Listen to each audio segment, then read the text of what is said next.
ദൈവനാമത്തിന് മഹത്വം. ഒരു വാക്യം വായിക്കുന്നു. യോഹന്നാന്റെ സുവിശേഷം 11:4 വാക്യം. യേശു അത് കേട്ടിട്ട്, ഈ ദീനം മരണത്തിനായിട്ടല്ല, ദൈവപുത്രൻ മഹത്വപ്പെടേണ്ടതിനും ദൈവത്തിൻ്റെ മഹത്വത്തിനായിട്ടത്രേ എന്ന് പറഞ്ഞു. ഇതിൻ്റെ സാഹചര്യം നമുക്ക് ഏവർക്കും അറിയാം.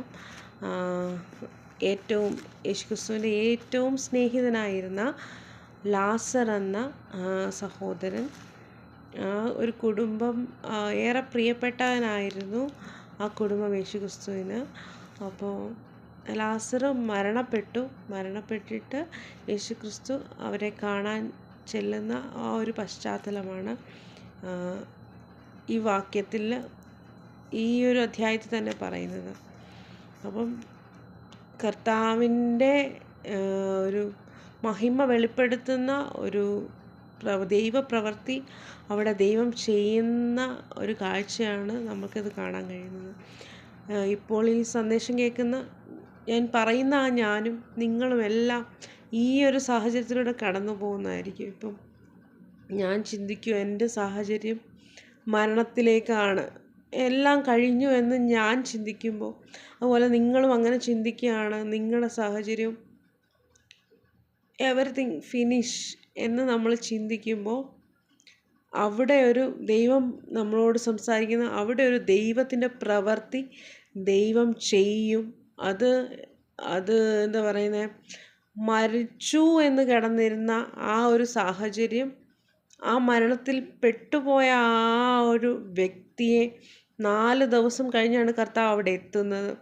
കർത്താവ് എത്തി 4 ദിവസം കഴിഞ്ഞിട്ട് ചെന്നിട്ട് കർത്താവ് അപ്പനോട് പ്രാർത്ഥിച്ചു കഴിഞ്ഞിട്ട് കർത്താവ് ഇങ്ങനെയാണ് വിളിക്കുന്നത്, ലാസറേ പുറത്ത് വരിക. അപ്പം നമ്മൾ മരിച്ചു, മണ്ണടിഞ്ഞു എന്ന് നമ്മളിങ്ങനെ കരുതിയിരിക്കുന്ന ചില വിഷയങ്ങളെ ദൈവം പുറത്തെടുക്കാൻ പോകുന്നു. ഇത് പരിശുദ്ധാത്മാവിനാൽ ഞാൻ അറിയിക്കുന്ന ഒരു പ്രത്യേകമായ രീതിയിൽ കർത്താവിനോട് ഇടപെട്ട ഒരു വചനമാണിത്.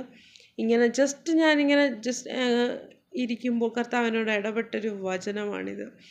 പല സാഹചര്യങ്ങളിൽ, ഇപ്പം സാമ്പത്തികമായിരിക്കാം, കുടുംബപരമായിട്ടായിരിക്കാം, സകലത്തിലും നമ്മൾ തീർന്നു എന്ന് പറയുന്ന ആ ഒരു സാഹചര്യത്തിൽ കർത്താവ് പറയുന്നു, 4 ദിവസമായിട്ട് മരിച്ചുപോയി നാറ്റം വച്ച ചില വിഷയങ്ങളെ ദൈവം പുറത്തെടുക്കും, അത് പുതുതാക്കി തീർക്കും.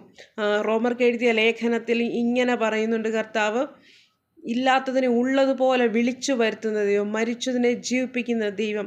ആ ഒരു വാക്യം മുന്നോട്ട് പോകുമ്പോൾ അബ്രഹാം വിശ്വസിച്ചു. അബ്രഹാം എന്നാ വിശ്വസിച്ചത് എന്ന് വെച്ചിട്ടുണ്ടെങ്കിൽ, കേവലം 100 വയസ്സായിരുന്നു അബ്രഹാമിന്. സാറയ്ക്ക് 90 വയസ്സും.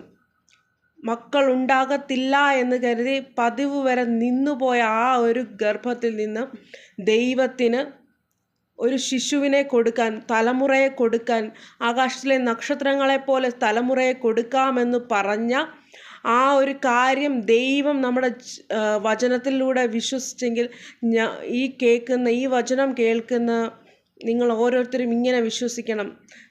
മരിച്ച് 4 ദിവസമായി നാറ്റം വെച്ച ചില വിഷയങ്ങൾ, ഇല്ല എന്ന് പറഞ്ഞ ചില വിഷയങ്ങൾ ദൈവം പുറത്തെടുക്കാൻ പോകുന്നു. യേശുവിൻ്റെ നാമത്തിൽ ഞാൻ ഈ വചനം അയച്ച് എല്ലാവർക്കും വേണ്ടി പ്രാർത്ഥിക്കുന്നു.